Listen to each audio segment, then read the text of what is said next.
چاہے رنگے نارا چاہے دوارے رہو درود شریف پڑھ لیجیے اللہم صلی علی سیدنا حبیبنا مولانا محمد رسول اللہ صلی اللہ تعالی علیہ وسلم۔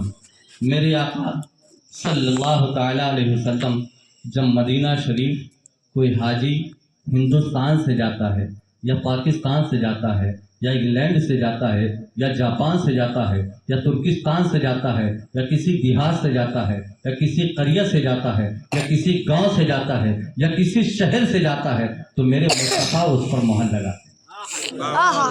سبحان اللہ۔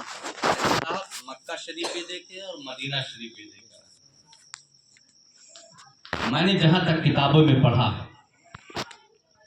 وہاں تک ایک حاجی ابراہیم صاحب کانپور میں،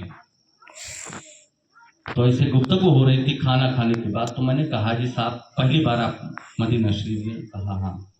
میں نے کہا حاجی صاحب آپ نے سب کچھ کیا ہوگا، ارکانیں بھی ادا ہو گئی ہوں گی، مگر ایک جملہ آپ بتائیے۔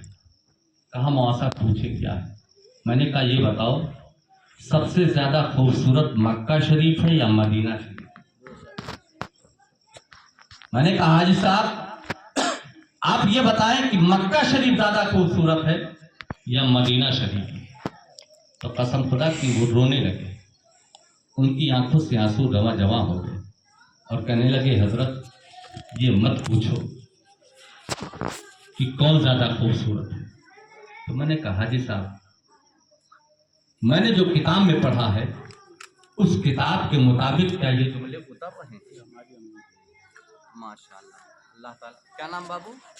انہوں عمرہ کرے جاتے۔ اچھا عبدالغفار کی اہلیہ محترمہ، نعرہ تکبیر، اللہ نعرہ رسالت۔ یا رسول تو میں نے حاجی صاحب سے پوچھا حاجی صاحب ضرور بتا دیں تاکہ میرے ذہن میں جو انکشاف پیدا ہے وہ ختم ہو جائے۔ تو کہا مولانا نظام الدین صاحب قسم خدا کی میں نے کعبہ کو جب طواف کیا اور کعبے کا طواف کر کے جب مدینہ شریف میں پہنچا ہوں تو میری پوری دل کی دنیا بدل گئی ہے۔ بے شک میں یہ نہیں فیصلہ کر رہا ہوں کہ مکہ زیادہ خوبصورت ہے یا مدینہ زیادہ خوبصورت۔ کیا کہنے سبحان اللہ۔ میں نے کہا نہیں حاجی صاحب آپ کو بتانا پڑے گا، چونکہ تاریخ میں نے پڑھا ہے، کتابوں کا میں نے مطالعہ کیا ہے تاکہ میرے ذہن کا جو انکشاف ہے وہ ختم ہو جائے۔ تو حاجی صاحب روتے ہوئے کہتے ہیں قسم خدا کی مولانا نظام الدین صاحب جتنا خوبصورت اللہ نے محبوب کے مزار کو بنا اتنا خوبصورت کعبہ ہے، اتنا خوبصورت کعبہ نہیں ہے۔ پیارے قربان جاؤ، مکہ میں عرفات ہے تو مدینہ میں رحمت کی برسات ہے، مکہ میں جلال خدا ہے تو مدینہ میں کمال مصطفیٰ ہے۔ اگر میرے مصطفیٰ نہ ہوتے تو کچھ نہ ہوتا، کعبے کا بھی وجود نہ ہوتا، کسی شے کا وجود نہ ہوتا۔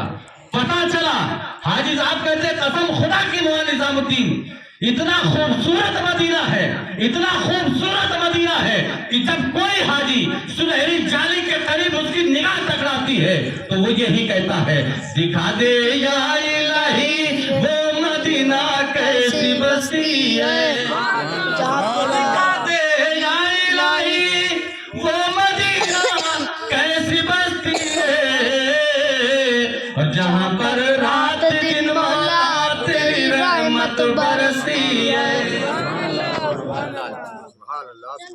تو میں دعا کرتا ہوں کہ اللہ تعالیٰ حاجی عبدالغفار جو حرمین شریف کے مہمان بنے ہوئے ہیں اللہ ان کے فیوز و برکات سے ان کے ہر ارکان کو قبول فرما لے، اور قبول فرما کر ہم گنہگاروں کے لیے سرکار کی بارگاہ میں سلام ضرور پیش کریں۔